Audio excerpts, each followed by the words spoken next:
जब तक सितारे रहेंगे, हम एक दूसरे के सहारे रहेंगे।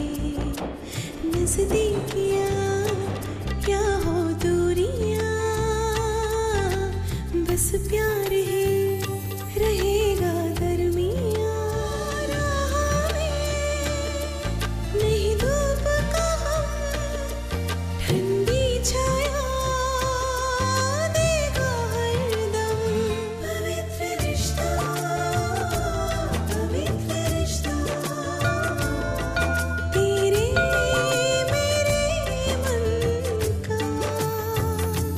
पवित्र रिश्ता, पवित्र रिश्ता, तेरे मेरे मन का।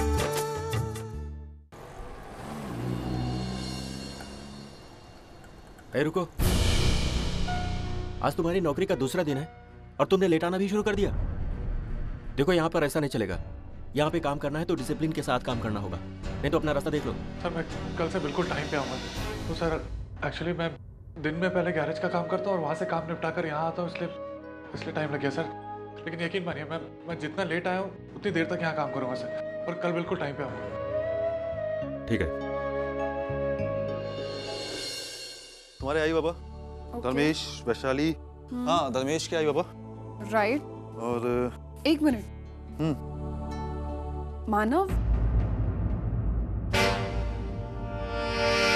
मानव और अर्चुताई का नाम इस लिस्ट में किसने लिखा? किसने लिखा मतलब? लिस्ट मैंने बनाई तो जाहिर सी बात है नाम मैंने ही डाला होगा। क्यों, क्या जरूरत है? देखो सतीश, अर्चुताई हमारी खुशियों में शामिल होना चाहती है तो ठीक है, मुझे उससे कोई प्रॉब्लम नहीं, वो जरूर आ सकती है। लेकिन मानो के बगैर वो नहीं आएगी। तो फिर ठीक है ना, उसे नहीं बुलाएंगे। उसका नहीं आना मैं बर्दाश्त कर सकती हूँ, लेकिन मानव का मेरी नजरों के सामने होना मैं बर्दाश्त नहीं कर सकती। वर्षा, मुझे समझ में नहीं आ रहा कि अचानक से इतनी कड़वाहट कैसे तुम्हारे मन में? अचानक से नहीं, उसके पीछे बहुत सारे रीजंस है और वो तुम जानते हो। और उनमें से जब भी मैं कोई रीजन निकालता हूँ ना, तो मुझे हर बार मानो अर्चना बेगुनाह नजर आती है। इस मामले में तुम्हारे साथ बात करना तो बेकार है, क्योंकि तुम्हारे लिए मानव तो भगवान बन चुका है ना। भगवान नहीं, लेकिन कम से कम एक अच्छा इंसान तो है। अब तुम क्या चाहते हो? इस बात को भी लेकर हमारे बीच में झगड़ा हो फिर से? प्लीज सतीश, मैं नहीं चाहती कि वो लोग हमारी पार्टी में आए। ठीक है, तुम नहीं चाहती हो ना? मेरी एक बात तो सुन लो। देखो, मानो अर्चना भले ही तुम्हारी नजरों में खराब हो, लेकिन वो हमारे परिवार का एक हिस्सा है। अगर हम उन्हें अपनी एनिवर्सरी में नहीं बुलाते हैं तो कहीं ना कहीं हमारी खुशियां अधूरी रह जाएंगी। वर्षा, देखो जो भी है, हमें उनको अपनी एनिवर्सरी में बुलाना चाहिए। तभी रिश्तों में क्या होता है, रिश्तों में अगर कड़वाहट होती है, कड़वाहट को निकाल करके आप रिश्तों को अपनाओ ना, तो बहुत खुशी मिलती है, बहुत आनंद मिलता है। मैं बस वही चाहता हूँ। बाकी ठीक है, अगर मानो अर्चना आते हैं तो मुझे खुशी मिलेगी। अब तुम्हारे पर डिपेंड करता है कि तुम मेरी खुशी चाहती हो या नहीं। हमेशा यही होता है, तुम मुझे कन्विंस करने की कोशिश करते हो और मैं कन्विंस हो जाती हूँ, और अगर नहीं भी होती हूँ ना, तो मैं वही करती हूँ जो तुम चाहते हो। ठीक है, अब क्या है? तुम्हें चाहिए वो लोग आए तो बुला लो, मैं क्या कर सकती हूँ?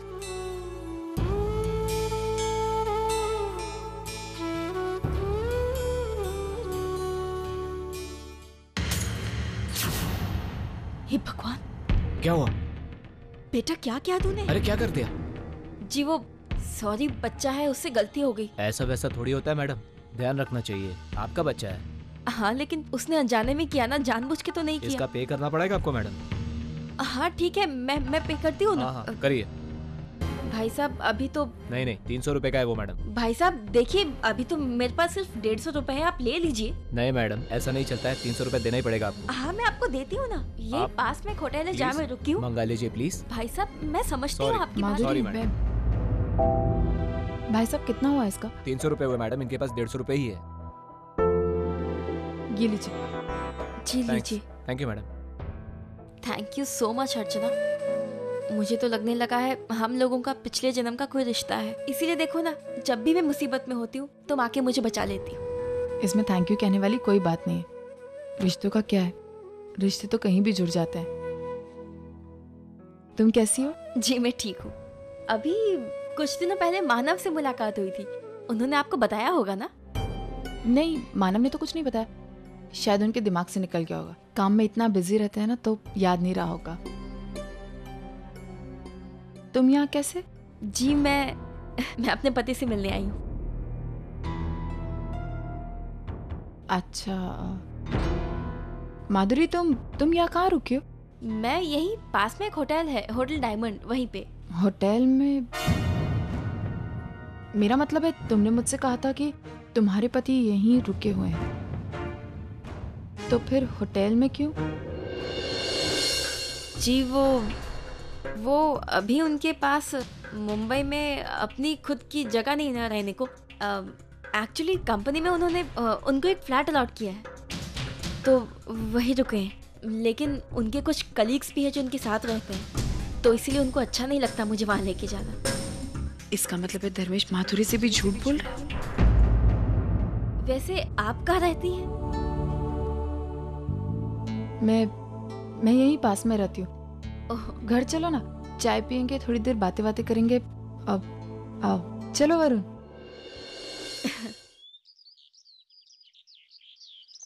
आओ माधुरी, अंदर आओ, बैठो।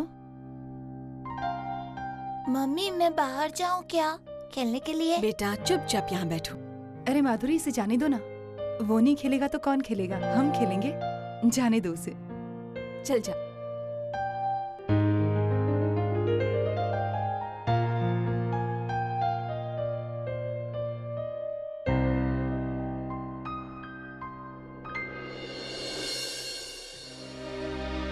और कितने दिन यहाँ रहने का तय किया है?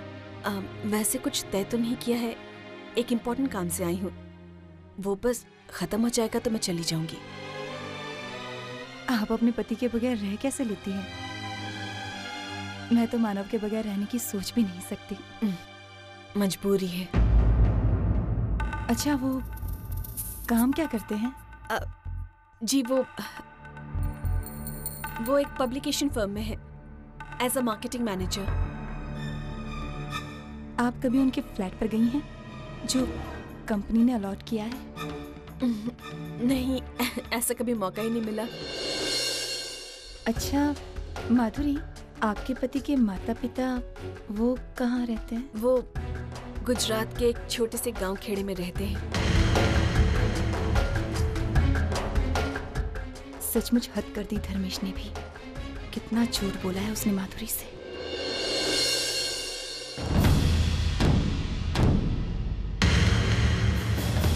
अरे आप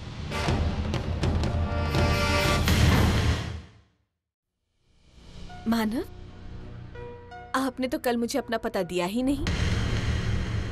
तो देखिए ना, आज आपकी वाइफ के साथ मुलाकात हो गई और वो खुद मुझे यहाँ ले आई। नहीं, मैं तो उस दिन बस।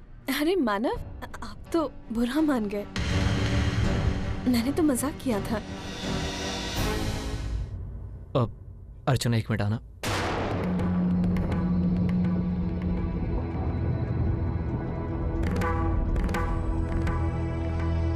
अर्चना ये क्या कर रही है? मानो मैंने इसे यहाँ बुलाया है। मैं जानना चाहती थी कि धर्मेश सिर्फ वैश्य को ही धोखा दे रहा है या फिर इसे भी। लेकिन मानव, आप जानते हैं क्या हुआ? मानव, धर्मेश इसे भी धोखा दे रहा है। इतने झूठे बहाने बनाए कि मैं आपको बता नहीं सकती।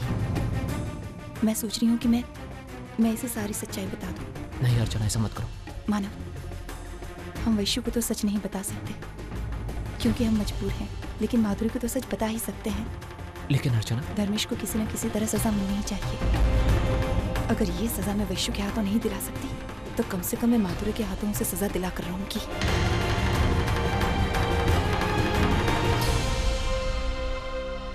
माधुरी, मुझे तुमसे कुछ बात करनी है। तुम्हारा पति तुम्हें धोखा दे रहा है।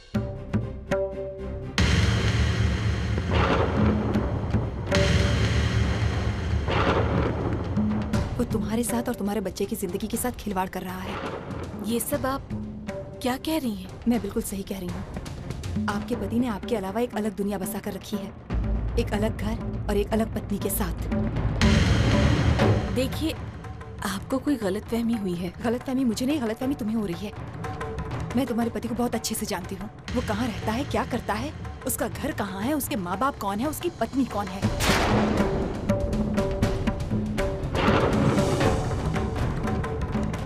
ये सब आप इतनी दावे के साथ कैसे कह सकती हैं?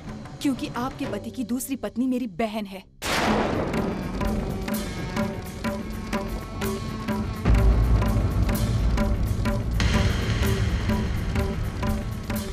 वैशाली, आपकी बहन?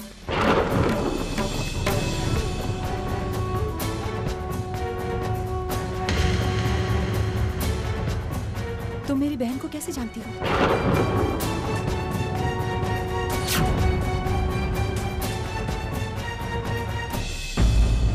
क्योंकि आपने अब तक जो कुछ भी कहा, मैं उस एक एक बात से वाकिफ हूँ।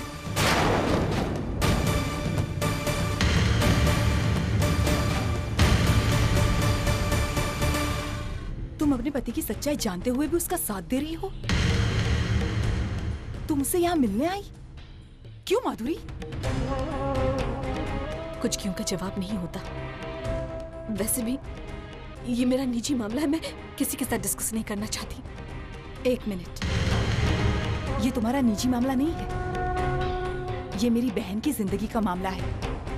मेरी बहन की जिंदगी बर्बाद होते जा रही है।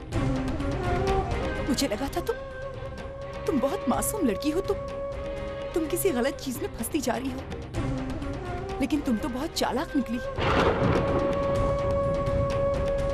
तुमने सिर्फ धर्मेश के पैसों के लिए। एक मिनट, आप कुछ नहीं जानती मेरे बारे में, इसलिए कोई भी राय बनाने से पहले 10 बार सोच लीजिए। सोचा ही है, इसीलिए कह रही हूँ। अगर तुम मासूम लड़की होती ना, तो अब तक धर्मेश को छोड़ चुकी होती। अच्छा, इतना आसान है सब कुछ?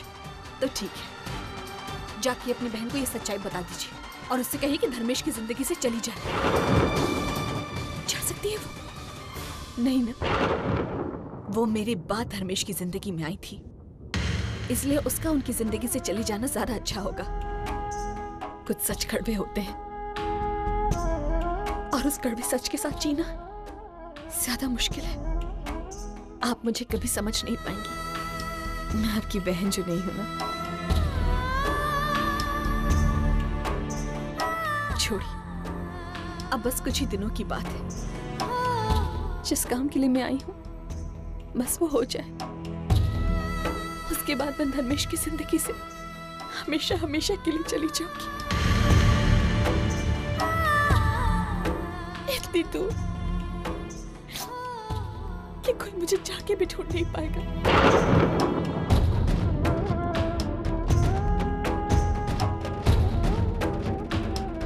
चलती हूँ।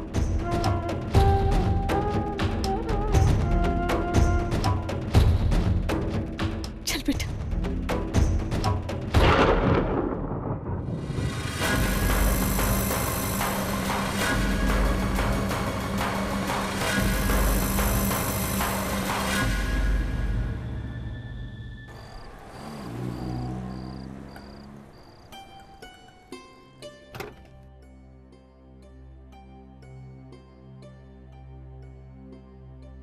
कहाँ चली गई थी तुम? मैं कितनी देर से तुम्हारा वेट कर रहा था।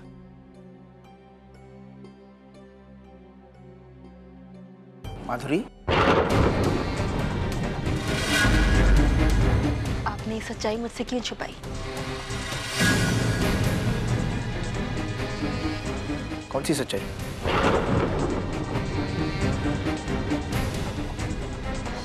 ये कि अर्चना आपकी पत्नी की सगी बड़ी बहन है।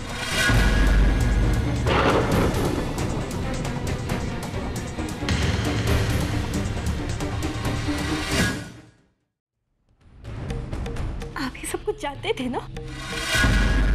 उसके बावजूद भी आपने मुझसे सच्चाई छिपाई। वहाँ पुणे में मैंने जब आपको उन लोगों के बारे में बताया तो आपको समझ में आ गया था ना कि यही अर्चना और मानव है। हाँ? इसीलिए आप उनके सामने आना टालते रहे ना। लेकिन सच्चाई एक ना एक दिन तो सबके सामने आ जाती है ना।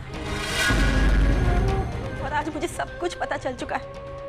आज आपकी वजह से मैंने अपने 2 अच्छे दोस्त खो दिए। वो दोनों अच्छे नहीं हैं। कौन अच्छा है कौन नहीं है, क्या सही है क्या गलत है, इसकी पहचान है मुझे।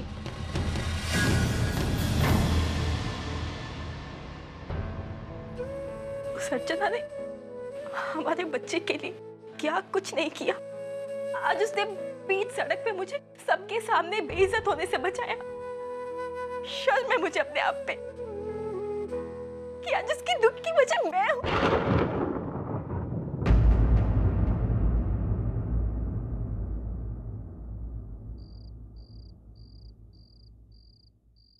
क्यों इतनी तकलीफ दे रही हो अपने आप को अर्चना? मानो मैं ये सोच रही हूँ वो कैसी औरत है। वो जानती है कि उसके पति ने एक अलग गृहस्थी बसा ली है, किसी और से शादी कर ली है, लेकिन फिर भी वो धर्मेश से कुछ भी पूछना नहीं चाहती। मानो आप जानते हैं, औरत की जिंदगी में शादी सबसे बड़ी चीज होती है।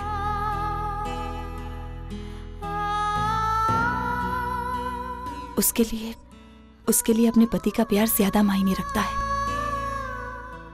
तो वो अपना अधिकार कैसे किसी और के साथ बांट सकती है? हो सकता है अर्चना कोई मजबूरी रही हो। मजबूरी? कैसी मजबूरी मानव? मैं आपको कभी नहीं बांट सकती किसी और के साथ। हालात अर्चना, हालात हमसे वो कुछ कराते हैं जो हम कभी करना नहीं चाहते। सही गलत और अच्छे बुरे के बीच में अंतर करने का वक्त नहीं मिलता। मुझे नहीं लगता मानव कि माधुरी जो कुछ भी कर रही है हालातों की वजह से कर रही है। वरना मानव उसने ऐसा क्यों कहा कि बस कुछ ही दिनों की और बात है, फिर वो हम सबको छोड़कर चली जाएगी हमेशा के लिए। अगर ऐसा ही था तो वो पहले क्यों नहीं चली गई? पता नहीं आने वाले कुछ दिनों में क्या होने वाला है।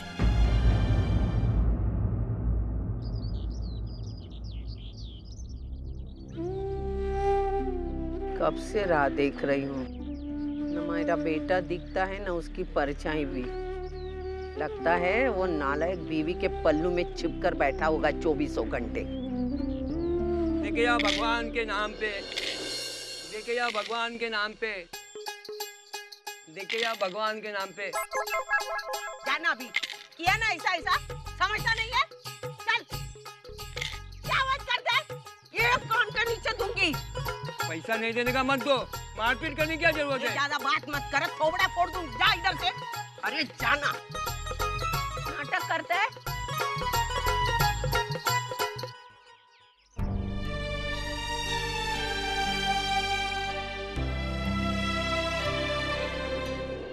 हेलो, हाँ बोल रही यार, जोर से आवाज नहीं आ रही मेरे को कुछ। ये हाँ जोर से बोल। कितनी जोर से आवाज करता है? मेरा दिमाग गया ना। क्यों आवाज करता है इतना? तेरे आई की उम्र की हूँ मैं, समझा ना? क्यों झगड़ा करता है? अरे बात उम्र कर रहा का है ना। लिहाज कर। आई तुम यहाँ क्या कर रही है? मैं यहीं से जा रही थी बेटा, तो ये सताने लगा मुझे। आई मैं यहीं रहता हूँ। यार रहता है तू? हाँ आई आना, चल ना। नहीं नहीं, रहने दो। अरे आई यहाँ तक आई है, तेरे बेटे का घर देख ले, मुझे अच्छा लगेगा। आना। नहीं नहीं बेटा। आई आना, चल ना, एक बार आजा, चल।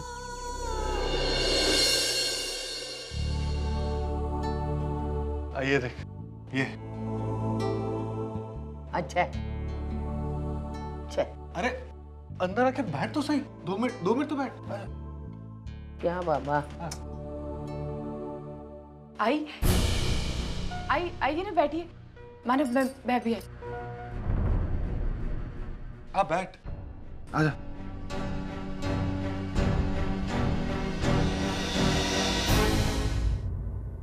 मुझे लगता है इससे हमारा पहले वाला घर अच्छा है ना? भाई ये घर छोटा है लेकिन हम लोग इसमें खुश हैं। हाँ, इसमें मैं जो नहीं हूँ सताने के लिए, है ना बेटा? बेटा, बात छोटे बड़े कमरे की नहीं है। यहाँ का माहौल, यहाँ के पड़ोसी, देख अपने यहाँ लक्ष्मी है, विमला है, रानी काका, कोपकर काकू, अभी तुझे वहां से गए हुए इतने दिन हुए, अभी तक तेरी याद निकालते हैं। यहाँ के लोग भी बहुत अच्छे हैं। तू यहाँ के रहेगी तब तुझे पता चलेगा ना। मैं क्यों रहूं तेरे साथ, तू जो हमारे साथ नहीं रह रहा है? भाई मैं तो रहना ही चाहता हूँ ना, लेकिन मैं अकेले आ नहीं सकता और आप अर्चना को साथ में आने नहीं दोगे। बेटा, तूने अपने आई को दिखा दिया, तू आई के बगैर कैसे खुशी खुशी रह सकता है ना? भाई मैं अर्चना के साथ खुश हूँ, लेकिन तुझसे दूर जाके खुश नहीं हूँ। बीवी के साथ रह के चिकनी चुपड़ी और मीठी मीठी बातें करना बहुत सीख गया बेटा मेरा। आई चाय ले चाय। मेरा बेटा इतना सस्ता नहीं है, एक चाय के बदले में मैं तेरे हवाले करूं मेरे बेटे को। चल चल मैं निकलती हूँ। हाँ बेटा, देख लिया तेरा घर।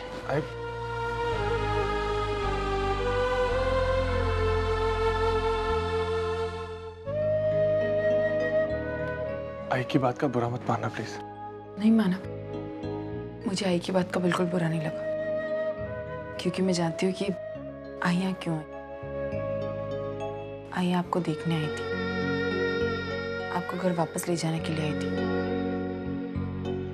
लेकिन जब उन्हें पता चला कि आप घर नहीं आएंगे तो उन्होंने अपना सारा गुस्सा मुझ पर निकाल दिया। लेकिन एक बात की बहुत खुशी माना कि आज आई हमारे घर पर आई, आपसे मिली, और मुझे सच्ची किसी बात का बुरा नहीं लगा। अच्छा ये चाय मुझे दे दो। ताई, अरे वैशु, कैसी है तू? मैं एकदम ठीक। कशी आहेस तू? मस्त, ये ना बस. काय खाशील? काय नाही, एकदम फर्स्ट क्लास. क्या लेगी? कुछ नहीं. अरे चाय कॉफी कुछ तो ले. कुछ भी नहीं. तू ये क्या पढ़ी है? अरे कुछ नहीं. ये सारी किताब मुझे पढ़नी चाहिए और ये तू पढ़ रही है. और वैसे भी ये किताब 5वें महीने बाद पढ़ी जाती है और अभी मेरा दूसरा महीना चल रहा है. मैं जानती हूँ बाबा, लेकिन मैं इंटेंशनली नहीं पढ़ रही थी. ऐसे ही बुक पढ़ी थी और फ्री बैठी थी इसलिए पढ़ ली. मैं तुझे नहीं जानती हूँ क्या? वैशु, मुझे तुझसे एक बात कहनी है. बोलना. मैं अपने बच्चे को बहुत मिस कर रही हूँ. ताई? हाँ वैशु, अबॉर्शन करवाना मेरी जिंदगी की सबसे बड़ी गलती थी. बापा ने मुझे इतनी बड़ी खुशी देने की कोशिश की और मैंने खुद अपने हाथों से वो गवा दी. तू नहीं जानती इस एक गलती की मैं कितनी बड़ी सजा भुगत रही हूँ.